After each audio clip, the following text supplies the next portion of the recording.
89 2021, 90 2021, 93 2021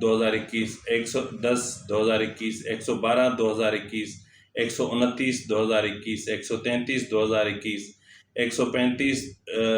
2021, 136 2021, 137 2021, 143 2021, 146 2021